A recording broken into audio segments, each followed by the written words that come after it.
Tahimik lang ako dahil tuwing pinaglalaban ko yung sarili ko, palagi akong mali. Bakit kaya akong mali?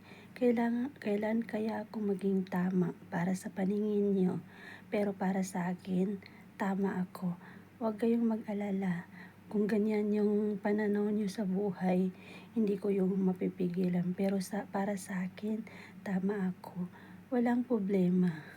Ganito ako, ganyan kayo, yan ang mga desisyon nyo. Magkaiba tayo ng desisyon, magkaiba tayo ng pananaw. Para sa akin, malinis ang konsensya ko. Kasi kayo, iba yung mga pananaw nyo sa buhay.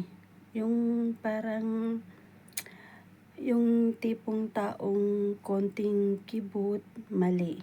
Konting galaw, mali.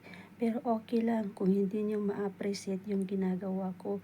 Hindi ko kailangan yung maging kwan kayo sa akin. Para sa akin, lahat ng ginagawa ko, tama. Pero nasa sa inyo yan, okay? Wala akong magagawa.